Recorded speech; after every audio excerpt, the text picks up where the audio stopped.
여론조사로 만나보는 민심의 선택 배수진 시간이 돌아왔습니다. 안녕하십니까. 자고우면하지 않는 배추도사 배종찬입니다. 수. 좌충우돌 시사평론가 김수민입니다. 자, 배 소장. 예, 드디어 데이터가 증명해주는 시간이 왔어요. 그렇습니다. 뭐냐? 지금 여당에서 수도권 위기론 얘기하잖아요. 그 예를 들어 수도권 위기론 제기한 사람들이 윤상현 의원, 안철수 의원, 뭐 하태경 의원, 이준석 전 대표, 유승민 전 의원 뭐 이런데 그 수도권에 기반이 있는 예. 정치인들이죠. 예, 여기에 대해서 이제 지도부는 야, 왜 없는 거를 과장해서 그러는 거야?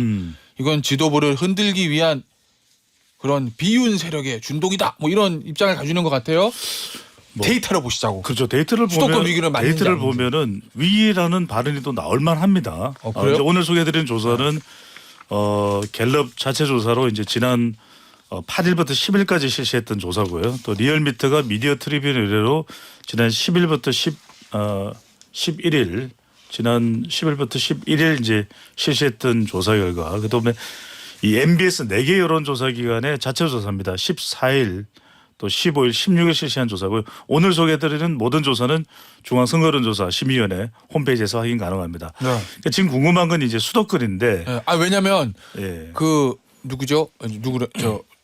국민의힘 지도부에서는 최근에 여론조사 돌려보면 말이야 서울은 우세고 경기도지 우세로 돌아섰고 이건 해볼 만한데 왜 자꾸 위기론 하는 거야? 뭐 이런 관계자가 얘기했다는 기사를 제가 봐가지고 이게 왜 그러냐면은 서로 다른 두 개의 조사 또 두 개 이상의 조사가 있기 때문인데 그래요? 먼저 MBS 여론조사는 전화 면접 조사인데 이 조사를 보면은 서울에서 더불어민주당 21% 국민의힘 32%입니다. 오차 범위 그렇죠. 바뀌네요 그러면. 예, 11%포인트 서울에서 국민의힘이 앞서는 결과이고요. 인천 경기는 더불어민주당 23% 국민의힘 33%니까 이것도 이제 10%포인트 국민의힘 앞섭니다. 그런데 이 조사를 보면은 국민의힘이 앞서는데 이렇게 이제 판단할 수가 있겠죠. 이걸 보고 이제 국민의힘 지도부에서는 야, 뭔 소리야. 최근 여론조사 보면 수도권 다 좋아. 이렇게 얘기할 수 있다라는 거구나. 자, 그런데 이제 리얼미터 조사는 네. 자동응답 조사예요. 이 조사는 전체 결과도 더불어민주당이 45.7, 국민의힘이 37.2입니다. 네. 이 조사에서 서울 지역은 더불어민주당 49%, 국민의힘 35.3%. 완전히 반대네 이건. 반대죠. 그다음에 인천 경기는 민주당이 48.4%, 국민의힘이 36.2%로 인천 경기에서 더불어민주당이 약 한 12%포인트 앞서는 결과입니다. 자, 갤럽은 어때요? 갤럽은 뭐 좀 너무 시간적으로 좀 지나 있는 그래요? 거라서 일단 너무 많은 수치가 나오면 듣는 분들이 조금 복잡해질 수 있어서 제가 정리를 해드릴게요. 자, 이렇게 보면 자동 응답 조사는 민주당이 수도권에서 앞서는 결과, 그다음에 전화 면접 조사는 국민의힘이 또 앞서는 결과거든요. 그거는 조사 기관의 문제가 아니라 조사 방식의 문제가. 조사 방식의 영향이 크다고 봐야 되는데 제가 말씀드렸지만 자동응답 조사의 경우에는 샤이 진보가 좀 더 많이 포함이 돼 있다. 그러니까 이제 면접 조사에서 더불어민주당 지지율이 높게 나오지 않는 이유는 이 샤이 진보가 무당청 쪽으로 가 있는 거거든요. 그게 이렇게 샤이 진보든 샤이 보수든지 간에 기본적으로 야당 지지자들이 조금 내가 야당 지지여라는 거를 좀 숨기고 싶어 하니까 전화 면접일 때는 대답 안 하다가 자동 응답이면 부담 없이 누른다 뭐 이런 거예요? 뭐 그랬을 수도 있죠. 그 이제 그 한 가지 이유만으로 우리가 다 해석을 할 수는 없는데 그런 이제 차이가 있다.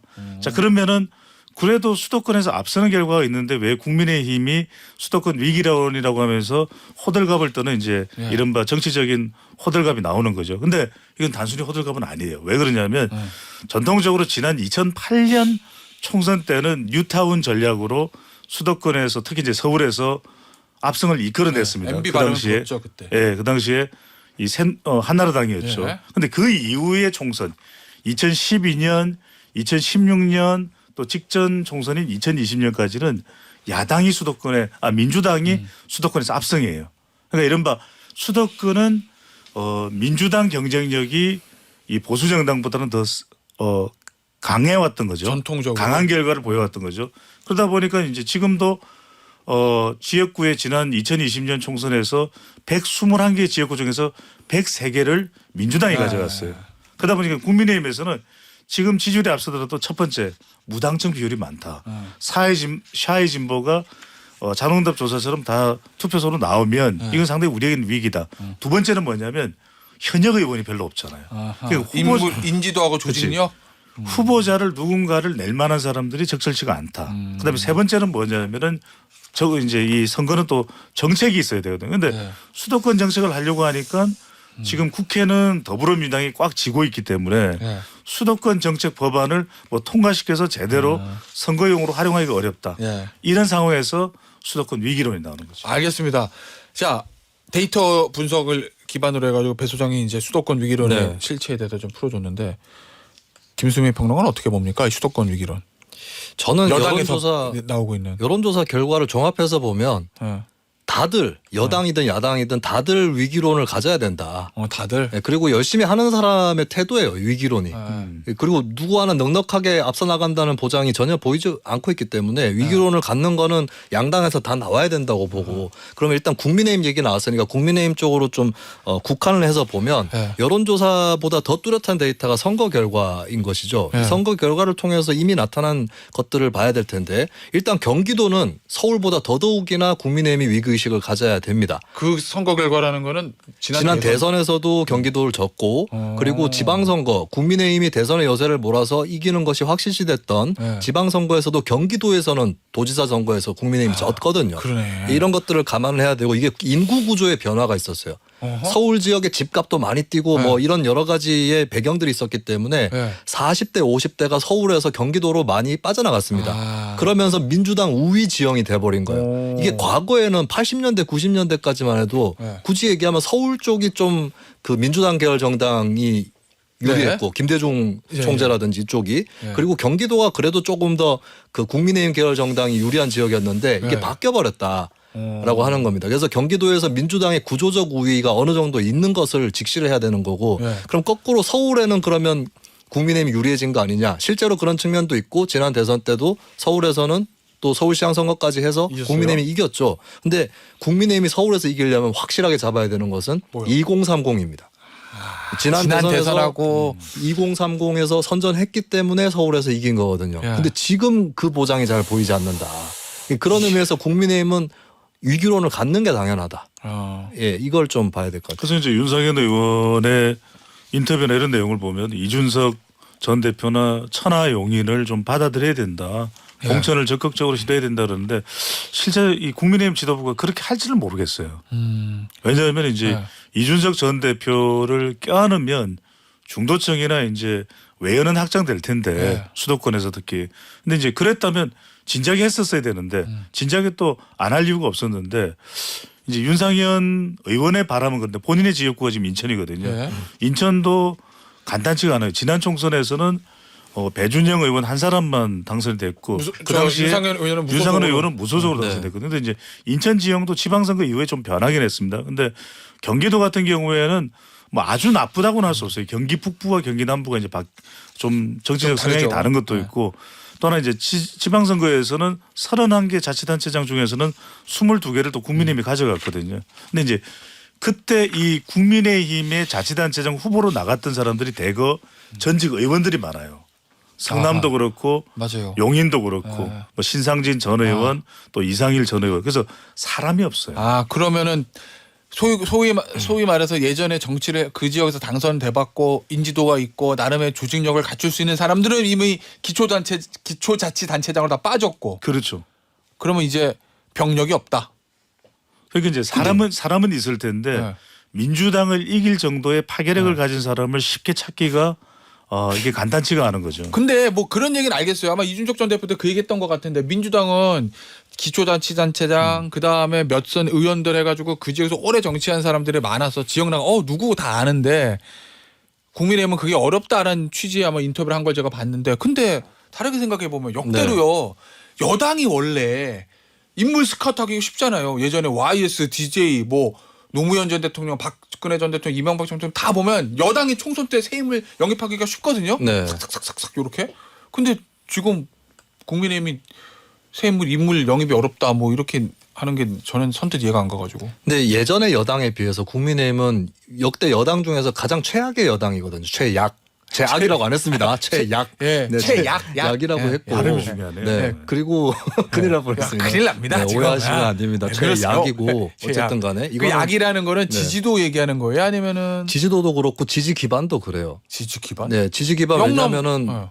그건 영남 지역에 좀 국한된 측면이 있는 것이고 수도권에서요? 그리고 어차피 지역 구도라는 것이 네. 예전만큼의 큰 위력을 발휘하지는 못하고 있는 거고 그리고 세대적으로 봤을 때 민주당 지지도가 높은 세대 중에 하나가 40대하고 50대 전반인데 이게 한국 사회 중추적인 역할을 하는 세대거든요. 네. 이 세대에서 민주당 지지가 더 높다고 하는 거는 이제 기울어진 운동장이라고 했던 옛날에 그 구도가 아니라는 겁니다. 네. 그리고 이제 윤석열 대통령이나 국민의힘 지지율이 넉넉하게 뭐 높은 것도 아니고 이렇다면 이제 인재들 입장에서도 스카우트 대상이 되는 사람들 입장에서도 내가 저기 가서 정치를 해도 될까라고 하는 그런 생각이 좀 그 주저하는 생각이 강할 수밖에 없다라고 하는 점에서 좀 네. 인재 영입을 하기 어려운 부분이 있는 거고 그리고 저는 이게 국민의힘만의 문제가 아니라 예. 사실 좀 젊은 인재를 수혈하기 상당히 어려워진 현재 한국 사회의 모습도 있는 것 같아요. 그건 왜 그래요? 그러니까 지금 안 사실 하려고 그러나 이전만큼 정치를? 과거 정도 됐으면 30대 중반 이 정도면은 되게 젊은 것도 아니고 이 정도만 할만하다. 뭐 젊은 피 수혈하자 이렇게 되는 나이대가 30대 중반이잖아요. 근데 지금 한국 사회의 모습은 고령화도 많이 됐고 또 앞차들이 많이 밀려 있어요. 40대 50대 인구가 너무 많아서 그래서 20, 30대가 사회적으로 기지개를 펴기 어려운데 그러니까 사회적인 것이 정치적으로 연결되는 것이잖아요. 근데 사회적으로 기반이 안 돼 있는데 정치적으로 수혈이 되겠는가? 이 알겠습니다. 점에서 막혀 있는 거죠. 이건 예. 말씀드려야 될 게 결국 이제 윤상현 의원도 그 얘기를 했는데 저도 뭐 이제 데이터 전문가니까 지난 30년간 데이터를 다 분석을 해보면 사실 총선은 대통령 지지율이 중요해요.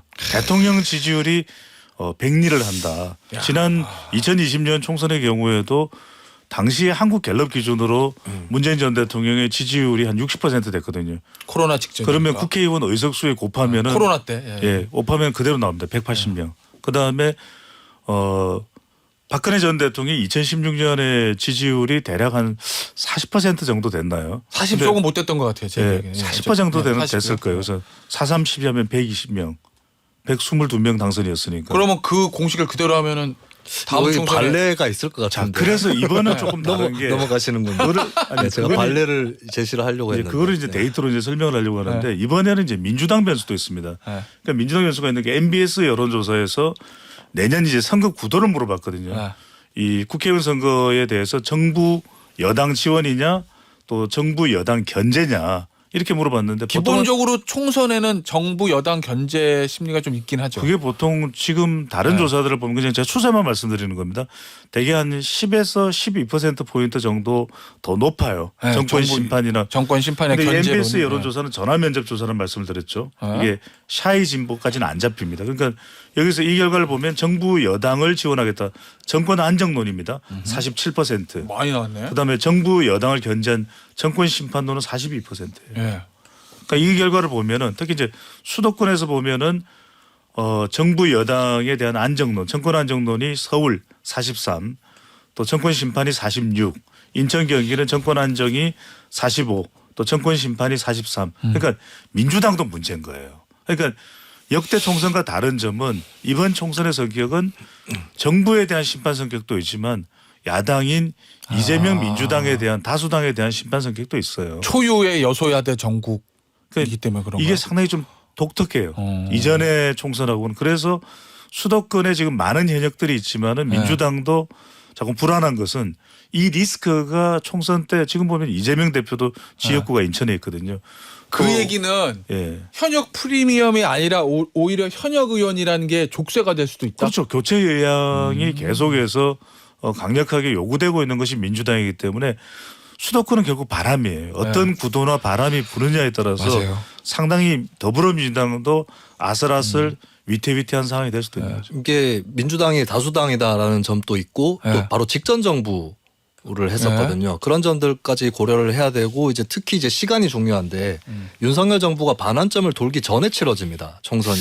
그렇죠. 그러면 정권 심판도 어느 정도 한계가 있을 수밖에 없거든요. 아. 그 점에서는 민주당도 안심을 할 수가 없는 것이죠. 그러면 시기로 보더라도. 정권 심판이 아니고 야.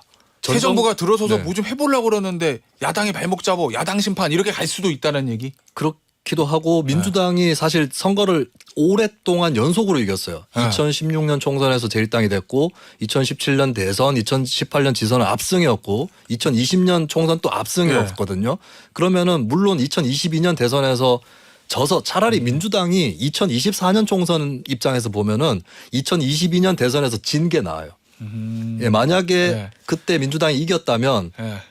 크게 질 수도 있습니다. 2024년 총선은. 근데 그나마 야당이 됐기 때문에 조금 한숨을 돌린 측면이 있지만 네, 네. 그래도 엄청난 거대 의석과 직전 정부였다는 거 그리고 부동산 정책 실패나 이런 것도 여운이 남아 있거든요. 이런 것 때문에 민주당 또 안심을 할 수는 없는 거죠. 알겠습니다. 저 다음 주제 보기 전에 민주당 얘기 잠깐 해볼게요. 이 이재명 대표가 앞서도 윤희숙 전 의원에게 제가 이 질문 던졌었는데 이재명 전 대표가 만약에 네. 구속되면 지금 플랜 B로 뭐 옥중 공천 뭐 이런 얘기들 비명계 죄송합니다. 친명계 의원들 사이에서 조금씩 나온다던데 그 질문했던 앞서 윤희숙 전 의원이 아니 어제 특보단 막 임명했던데 지금 네. 이 타이밍에 특보단 왜 임명하냐. 비명계 지역구에 출마를 희망하는 사람들 위주로 해서 이거 옥중 공천하겠다는 얘기다. 이렇게 얘기했거든요. 네네. 김수미 평론가 생각은 어떻습니까? 실제 옥중 공천까지 가게 되면 상당히 민주당 약재가 될 수 있죠. 뭐 판결을 되면. 받아봐야 되겠지만 구속까지 됐는데 대표를 계속한다고? 네. 근데 저는 친명계의 의도가 네. 옥중 공천을 하겠다는 게 목표가 아니고 네. 그런 말을 던짐으로써 노리는 다른 목표가 뭐요? 있다라고 보는데 이 게임 이론 같은 건데요. 네. 사실 이제 뭐 이재명 대표가 자진해서 실질심사 받겠다 이런 얘기도 했었고 민영배 의원은 네네. 저 입장했다가 퇴장합시다. 표결하지 마시다. 네, 또 근데 그 얘기가 왜 나오는 이유가 네. 자 이제 극단의 시나리오가 열려 있는 것이 이재명 대표한테 가장 좋은 시나리오는 실질 심사를 받아가지고 기각시키는 겁니다. 그렇죠. 그러면 국민들이 야 별 것도 없는 건데 이거 막 야당 탄압한 거 아니야? 이렇게 네. 돼서 내년 총선 때 우길승천할 거예요 민주당이. 네. 근데 문제는 뭐냐면 바로 옆에 길이 네. 실질 심사까지 받았는데 발부돼 버렸다. 이러면 민주당한테는 또 최악의 시나리오거든요. 외통수잖아요. 사실 예. 실질심사 받으러 가는 그러니까 길이. 최악의 길과 최선의 길이 붙어 있어요. 네. 그러면 이럴 때는 보통 그 길로 안 갑니다. 그래요? 최악을 막는 길로 가죠. 네. 최선을 얻기 위해서 최악도 무릅쓰는 길로 가지 않습니다. 네. 그럼 뭡니까? 결국에는 저는 체포동의안 부결 일 수밖에 없고 그리고 국민의힘 입장도 마찬가지일 거예요. 국민의힘 입장도 영장실질심사까지 안 가는 게 나은. 그래서 방탄 정당의 정도에서. 오명을 씌우는 게 낫다. 그 정도에서 매듭 짓는. 그렇다면 이제 체포동의안 부결을 여러 세력이 노리게 될 텐데 네. 그러면은 결국 친명계 메시지는 이겁니다. 비명계한테 보내는 메시지. 구속시켜봐야 소용없다. 공천은 우리가 할 것이다.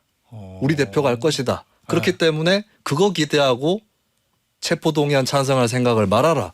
이 메시지에 가깝지 않을까라고 봅니다. 예. 어차피 어찌 되든 나는 자리에서 네. 물러나지 않을 것이다.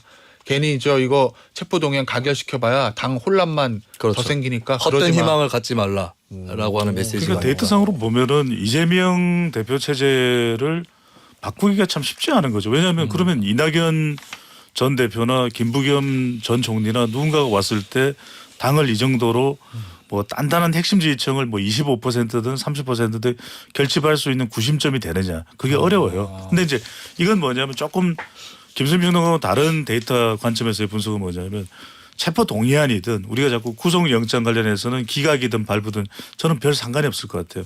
지지율은 그대로 굉장히 힘든 상황으로 민주당은 어떤 경우라도 시나리오라도 지속될 수밖에 없다. 왜 그러냐면 그럼 이재명 대표를 건너뛰면은 민주당의 리스크가 없어지잖아요. 그렇지가 않아요. 왜냐하면 친명 비명은 그대로 남고 또 뭐 돈봉투 리스크라든지 코인 리스크라든지 다른 또 리스크들이 계속 또 존재하고 있거든요. 그래서 저는 이재명 대표가 대체 불가하기 때문에 총선으로 갈 수밖에 없는 데이터의 상황. 또 이재명 대표가 검찰 소환과 또 구속영장 발부나 기각 여부와 상관없이 리스크는 계속 지속된다는 점에서 별 변할 건 없다. 알겠습니다. 이 상황이 계속 지속되고 총선까지 갈 수밖에 없고 결국 총선의 성격이 윤명 대첩이라고 봐야 되겠죠. 윤명 대첩이요. 근데 저하고 대선의 대수장님이 연장선이네. 관측이 엇갈렸던 게 하나 있었죠. 뭐요? 이재명 대표의 거취였습니다. 네. 저는 자진 사퇴할 거다. 네. 배 소장님은 지킬 것이다. 네. 요거 하나 남아 있는 것이죠. 알았습니다. 알겠습니다. 그건 좀 지켜보죠.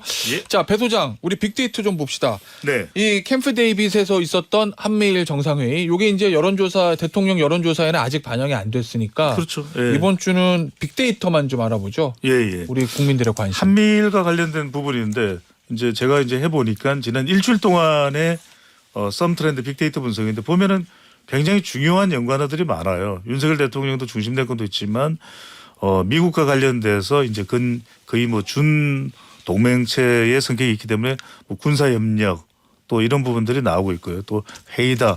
이게 또 한미일만의 단독으로 한 그런 정상회의 성격이 있는 거죠. 네. 그다음에 이제 여기에 보면 일본과 관련된 내용도 나옵니다. 상당히 왜냐하면 후쿠시마 오염수와 관련된 부분도 조금 이제 대통령 발언이 있긴 했어요. 네.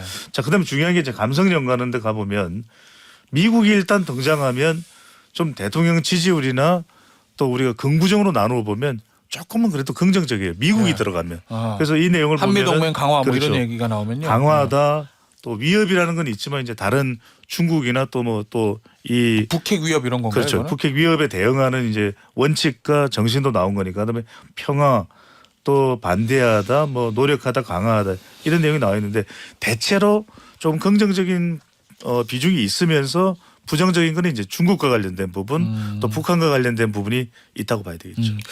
자, 김수미 평론가. 네. 요 결과는 아마 다음 주에 우리가 얘기를 할 건데 이 여론조사 결과는요. 예상 한번 해보죠. 한 1분 40초 남았어요. 어떻게 될 거로 보세요? 대통령 지지율. 저는 한미일 정상회의는 다소 호재라고 봐요. 왜냐하면 안보 협력은 북핵 대응에 필요하다는 국민들이 많을 것이고 또 네. 공급망 연대까지 나왔기 때문에 그러면 요소수 사태나 이런 것들 악몽을 떠올리는 국민들이 있을 거예요. 잘 됐다고 생각하는 국민들은 많이 있을 거라고 보여지는데 근데 저는 전에도 얘기했던 것 같은데 외교 이슈가 대통령 지지율에 끼친 영향 한정적이다. 미미하다? 예, 그래서 어떤 악재는 아니고 악재에서 버틸 수 있는 힘은 어느 정도 될 테지만 확장성이 대단히 큰 것은 아니다. 예. 그리고 국민들도 조금 이 묘한 것이 문재인 정부 때는 중국한테 좀 할 말 해야 되는 거 아니냐라는 여론이 많았거든요. 근데 예. 요즘에는 또 중국하고 너무 틀어지면 안 좋은 거 아니냐 이런 여론이 또 높아져가지고 어느 정도 한계는 있을 거라고 봅니다. 알겠습니다. 여기서 마무리할게요. 배종찬 소장, 김수민 평론가였습니다. 감사합니다. 고맙습니다. 감사합니다.